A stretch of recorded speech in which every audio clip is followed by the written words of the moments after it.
چین میں میرا وطن ہے، وہاں کے مسلمان کے عقائد اور فقہ حنفی میں 99% چین کے مسلمان اہل سنت والجماعت ہیں۔ اس وقت چین دنیا میں بہت پاورفل کنٹری ہے۔ آج ہم تمام موبائلز یہاں رکھا ہوا وہ لگ بھگ 90% چین کا پیداوار ہے۔ میرا مادری زبان چائنیز ہے۔ اب چین کے بارے میں تھوڑا میں جانکاری دے دوں۔ ہم رسول اللہ صلی اللہ علیہ وسلم کے تعظیم میں جب وہاں جمعہ کا نماز ہوتا ہے تو ہر مسجد ہے تو جمعہ کے نماز کے بعد صلاۃ و سلام پڑھا جاتا ہے، اور جب صلاۃ و سلام پڑھا جاتا ہے، اگر یہ گاؤں سائٹ میں مسجد ہے تو وہ کسان لوگ کھیتی کرتا ہے، تو جب یہ صلاۃ و سلام پڑھا جاتا ہے اور اس کا آواز جہاں تک جاتا ہے اوزار چھوڑ کے کھڑے ہو جاتے ہیں۔ سبحان اللہ، سبحان اللہ۔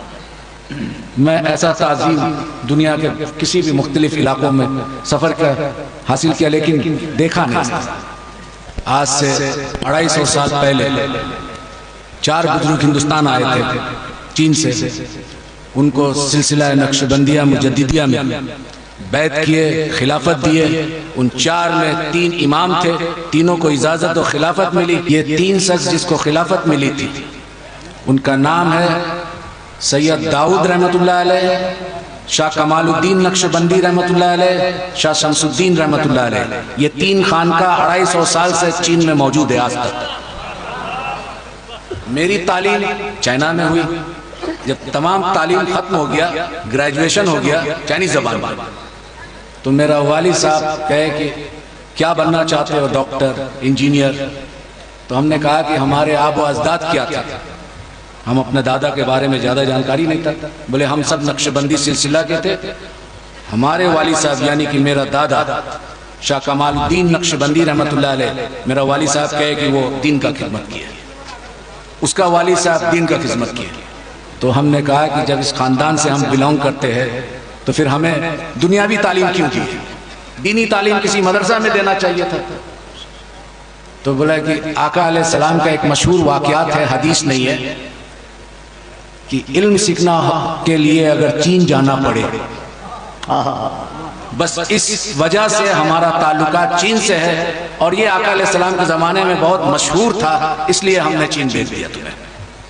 بہرحال تب میرا شوق اور ذوق امام ربانی مجدد افسانی رحمت اللہ علیہ پہ ہوا کہ سلسلہ نقشبندی مجددی کا بانی جو ہے امام ربانی مجدد افسانی رحمت اللہ علیہ۔ تو جس شخص کے بارے میں جانتا نہیں، ان کے مزار میں جا کر کس طرح تعظیم اور تکریم کیے میں نہیں جانتا، اس لیے میں نہیں جانتا تھا۔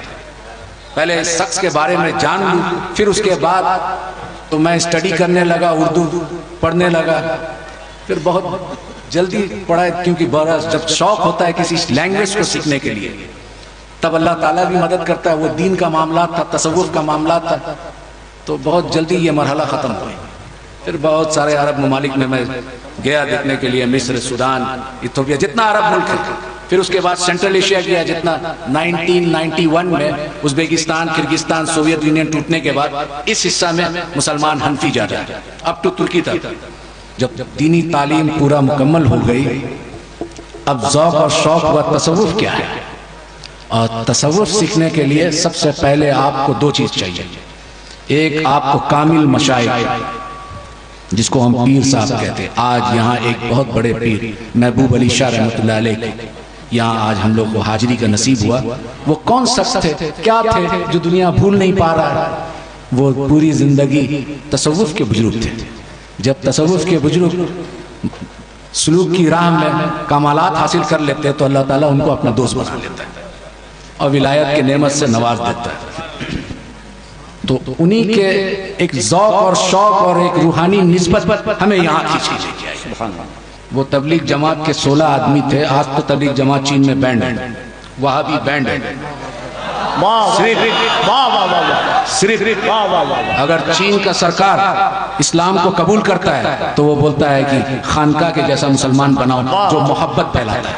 نعرہ تکبیر، نعرہ رسالت، مسلک اعلی حضرت، مسلک اہل سنت۔ سبحان اللہ۔ اب سوال ہے، عرب میں دیکھتے ہیں لوگ، عرب سے اسلام آیا، صحابی عربی تھے، تابعین عربی تھے، تبع تابعین عربی تھے، آقا علیہ السلام عرب میں آئے، تو عرب میں خارجی بھی آیا تھا، رافضی بھی آیا تھا، متجلہ فرقہ جو ہے عرب میں آیا تھا، یہ تمام شیعہ جو حضرات ہے، لیکن یہ سب یہاں عرب میں آیا تھا، ہندوستان میں نہیں آیا تھا۔ تو سوال اٹھا جب اسٹڈی کیا تو یہ لوگ زیادہ جو اہل سنت سے نکلے، مین اسٹریم اہل سنت ہے سواد اعظم، لیکن اس سے جو ساقے نکلا مختلف فرقوں میں بٹا، وہ تمام کے تمام فرقہ قرآن سے دلائل دیتے ہیں۔ امام شافعی رحمۃ اللہ علیہ فرماتے ہیں کہ ہم بدعتی امتیوں سے حدیث لینا بند کر دیا۔ امت میں بدترین امت وہ ہے جو آقا علیہ السلام کی تعظیم کے لیے دلیل کے قائل ہے، دلیل ڈھونڈتا ہے۔ آقا علیہ السلام کے تعظیم کے لیے جو دلیل مانگے وہ امام شافعی کے نزدیک بدترین امت ہے۔